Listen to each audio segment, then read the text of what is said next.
Siapa sih yang nggak mau liburan ke luar negeri? Apalagi kalau budget sudah cukup, masa aktif paspor juga masih panjang, dan izin cuti sudah di tangan. Tapi memang ya, sejak awal tahun 2020 akibat pandemi, kita sempat nggak bisa kemana-mana. Persyaratan ke luar negeri juga sangat ribet. Harus download aplikasi tertentu, tes PCR, harus beli travel insurance, bahkan sampai harus karantina sesampainya kita di negara tujuan. Yang ada malah over budget. Bagi yang dapat cutinya cuma seminggu sih, mending liburan ke Bali aja. Untungnya, seiring berjalannya waktu, travel restriction di beberapa negara sudah mulai longgar. Salah satunya Thailand. Pastinya kalian juga udah nggak sabar mau liburan ke negara Gajah Putih ini, ya kan? Selain karena liburan ke Thailand itu masih terbilang murah ya, di sana kita juga bisa melakukan banyak hal seperti city tour di Bangkok, kulineran, mengunjungi tempel Buddha yang megah, pantai-pantai yang eksotik, dan banyak lagi. Kira-kira persyaratan terbaru untuk masuk ke Thailand apa sih? Apa masih perlu nunjukin sertifikat vaksin? Apa masih perlu asuransi perjalanan? Apa ada aplikasi yang perlu di-download? Dan kapan sih waktu terbaik untuk mengunjungi Thailand? Sebelum saya bahas lebih lanjut, boleh dong kalian like videonya. Dan bagi yang belum subscribe, jangan lupa subscribe ya.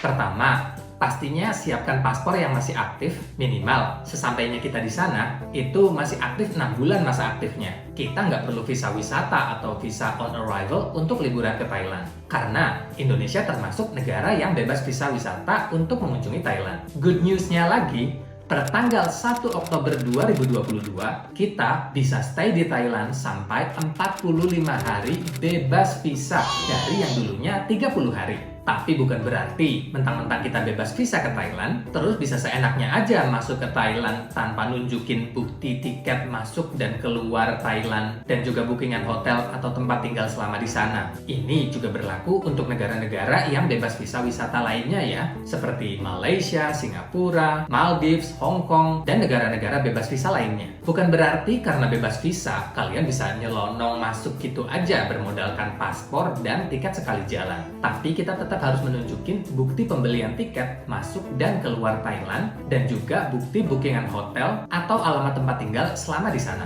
Kedua, seperti yang baru saya jelaskan tadi, bukti tiket pesawat masuk dan keluar Thailand dan juga bookingan hotel atau alamat tempat tinggal selama di Thailand. Di sini saya nggak bilang tiket PP atau tiket pulang pergi ya, karena memang nggak harus pulang pergi kok. Contohnya, dari Indonesia kalian mau liburan ke Thailand selama 1 minggu. Setelah itu kalian mau lanjut liburan lagi ke Malaysia. Nah, itu nggak apa-apa. Jadi nggak harus pulang dulu ke Indonesia terus lanjut lagi ke Malaysia. Jadi nggak seribet itu kok. Ketiga, mengenai peraturan protokol kesehatan. Bagi yang mau masuk ke Thailand, per tanggal 1 Oktober 2022, itu sudah nggak perlu lagi menunjukkan sertifikat vaksin, tes PCR, atau apapun yang ada hubungannya dengan protokol kesehatan, itu sudah nggak dicek lagi ya, alias benar-benar bebas. Wah, berarti bagi kita yang belum vaksin sama sekali, bisa dong kita liburan ke Thailand. Bisa, kalau kalian ke Thailandnya naik awan Kinton atau lewat pintu kemana saja Doraemon.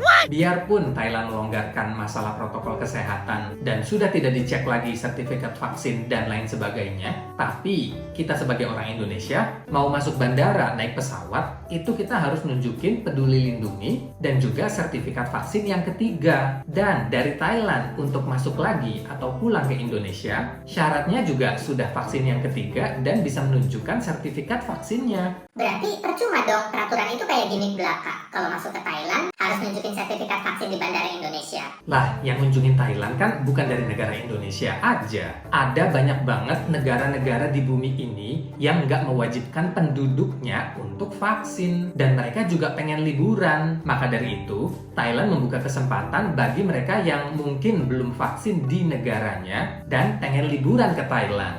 Keempat, kita sudah nggak perlu lagi mengisi Thai Pass secara online atau Certificate of Entry. Kalau sebelum pandemi, biasanya kita mengisi Certificate of Entry di dalam pesawat sebelum landing atau mengisinya saat antri di immigration counter. Sekarang, itu sudah tidak dibagikan lagi dan kita juga nggak perlu mengisi Thai Pass secara online. Jadi, masuk ke Thailand saat ini benar-benar sangat dipermudah. Kita juga nggak perlu lagi download aplikasi khusus seperti kalau di Indonesia ada Peduli Lindungi dan di Singapura ada Trace Together. Dan saya ingatkan lagi, peraturan protokol kesehatan ini bisa berubah sewaktu-waktu. Jadi jangan marah-marah di komen ya. Kelima, membeli asuransi perjalanan. Ini tidak wajib ya.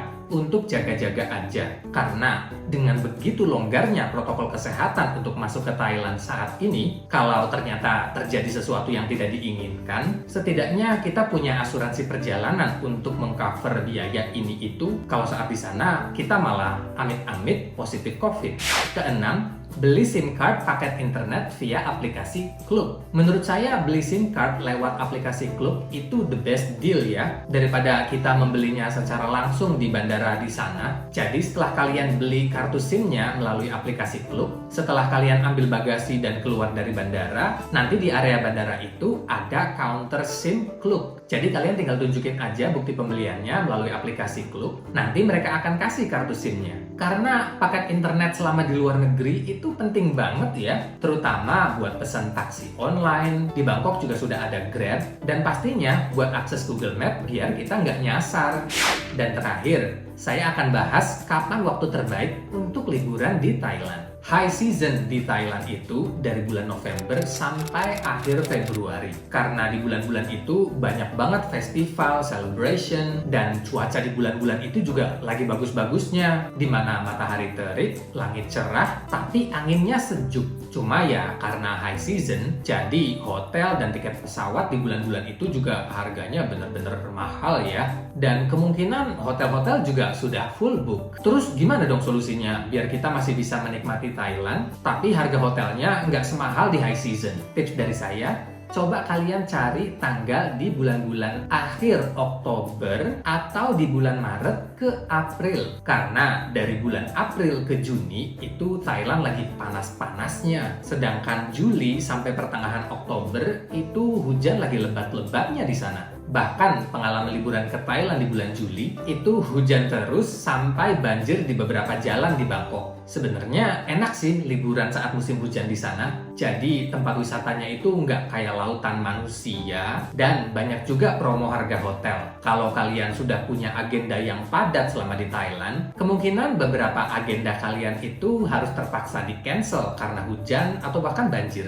Dan kalau kalian tujuannya ke Phuket atau ke destinasi wisata pantai lainnya di Thailand, sebaiknya jangan datang di bulan Juli sampai Oktober deh. Yang ada kalian malah di kamar hotel terus nggak bisa kemana-mana karena hujan tiap hari. Semoga informasi ini bermanfaat ya bagi kalian yang mau liburan ke Thailand. Semoga perjalanan kalian lancar sampai tujuan. Terima kasih sudah menonton dan sampai jumpa di video berikutnya.